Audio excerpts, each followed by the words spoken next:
Hello friends, क्या आपका thyroid में सब खाना बंद हो गया? तो इस वीडियो के अंत तक जुड़े रहिए।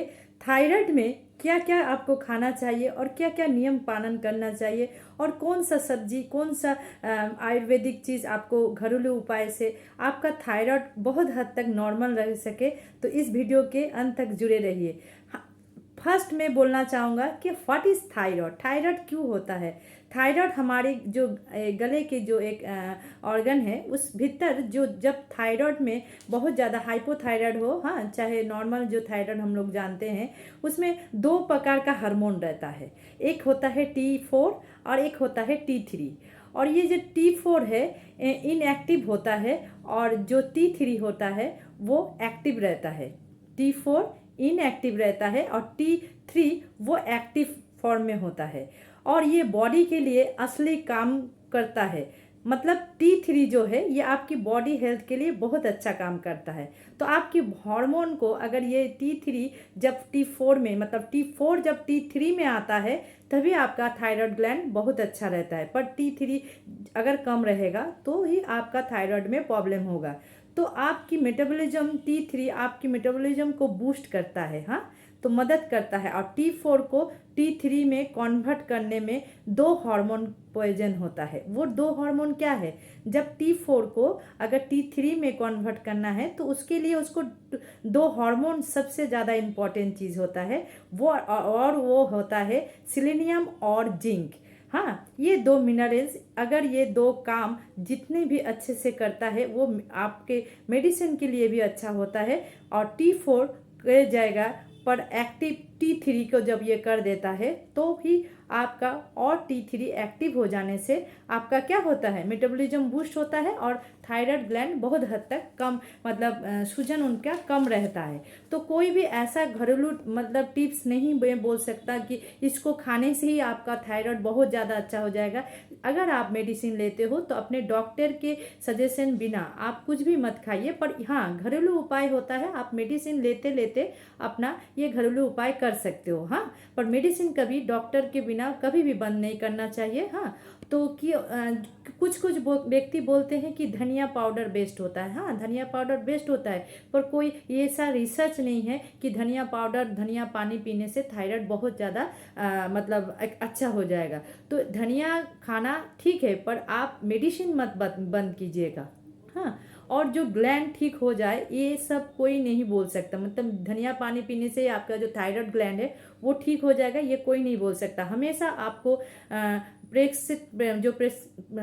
डॉक्टर का जो प्रेस्क्रिप्शन है उसको आपको मानना है और डॉक्टर को चेकअप कराना है हमेशा। तो चलिए पहले से मैं बोलूँ, ब्रेकफास्ट में आप क्या चेंजेस कर सकते हो? थोड़ा सा ओट्स, थोड़ा सा आटे का रोटी आप ले सकते हो, पर आपको देखना है क्वांटिटी में कम हो, प्रोटीन बेस हो, अंडा हो, दही हो, दूध हो। हाँ, ब्रेकफास्ट में आप जो भी लेते हो चेंज करके ले सकते हो। और जो फ्रूट है, एप्पल है, तरबूज है, ऑरेंज है, ये भी बहुत अच्छा होता है। कुछ नट्स में जैसे बादाम में, फ्लैक्स सीड में, हाँ, ये सब में ओमेगा 3 रहता है तो आपकी ग्लैंड में, थायराइड ग्लैंड के लिए बहुत अच्छा होता है।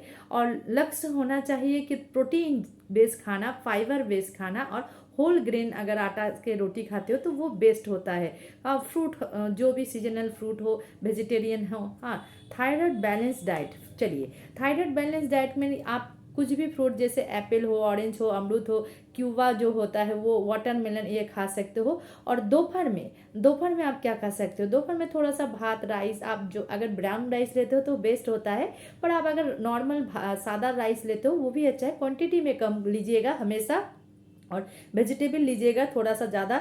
और थोड़ा सा जो प्रोटीन बेस्ड जैसे मछली हो, अंडा हो, जो भी आप ले सकते हो, पर आपको सब समय ध्यान रखिएगा प्रोटीन और मिनरल्स जिसमें भरा है उस चीज़ का आपको ज़्यादा से ज़्यादा प्रयोग करना है। और एक प्लेट सलाद ये भर के ही सबको, चाहे बीमारी हो या ना हो, सबको खाना चाहिए। और सिलेनियम सबसे मोस्ट इम्पॉर्टेंट होता है थायराइड ग्लैंड के लिए। ये चीज़ सबसे इम्पॉर्टेंट होता है। ये आपकी मेटाबॉलिज्म को बूस्ट करने में मदद करता है। सेलेनियम इम्पॉर्टेंट है, मिनरल जो मिनरलियम 2 रहता है उसके लिए आप क्या खाओगे, वो जो हार्मोन ज़्यादा से ज़्यादा एक्टिव हो जाएगा उसके लिए कुछ नट्स होता है, कुछ सीड होता है, कुछ अंडा होता है, कुछ मछली प्रोटीन होता है। ये आपके लिए बहुत अच्छा होता है जो थायराइड रोगी लोग के लिए। पर कुछ कुछ हाई डोज मत खाइएगा।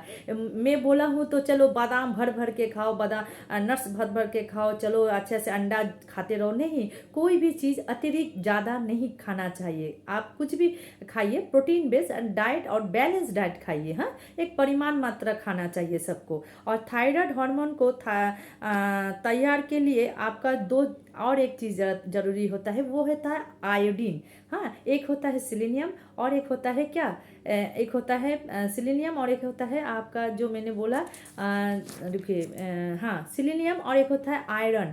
आयरन अगर आयोडीन मतलब आयरन नहीं, सॉरी आयोडीन, आयोडीन भी जरूरी है। पर इसका मतलब ये नहीं है बहुत ज़्यादा नमक खाना शुरू कर दीजिएगा। हाँ, आयोडीन का मात्रा परिमाण मात्रा खाना चाहिए और अतिरिक्त कुछ भी नहीं खाना चाहिए। अगर खाते हो तो उससे आपका बेनिफिट की जगह अनबेनिफिट हो जाएगा।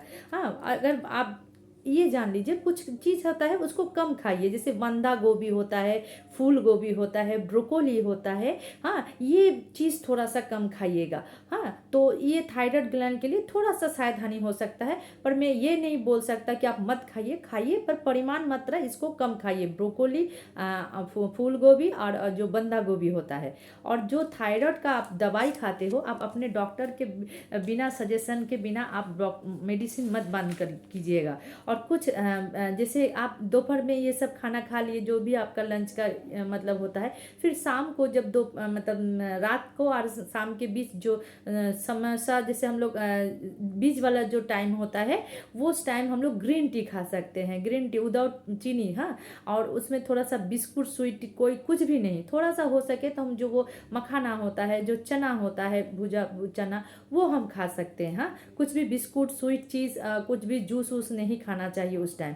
और रात को वेजिटेबल वाला कुछ सूप खाइए, दाल खाइए, मछली भी खाइए। अगर रोटी खाते हो वो मल्टीग्रेन आटा का रोटी खाइए, ये सबसे बेस्ट होता है। और डिनर जितना हो सके रात से सोने से पहले 2 घंटा पहले आप खाना फिनिश कीजिए। चाहे आप बीमारी हो या ना हो, सबको रात को सोने से पहले 2 घंटा पहले वो अपना खाना को ख़त्म करें। हाँ, और जो सबसे रेमेडी लास्ट में बोल सकता हूँ, ये आप प्रयोग करके देख सकते हो, इससे बहुत जन का फायदा भी हुआ है। पर आप अपना मेडिसिन कभी मत बंद करना, आप अपने डॉक्टर को हमेशा चेकअप कराते रहना।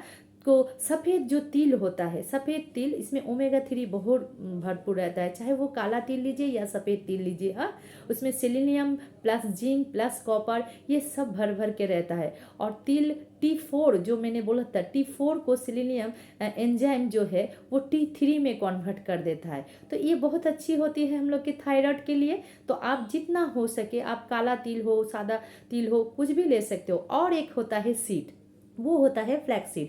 फ्लैक्सीड में भी बहुत ज़्यादा ओमेगा 3 पाया जाता है। इसमें फैटी एसिड है, ओमेगा 3 फैटी एसिड है।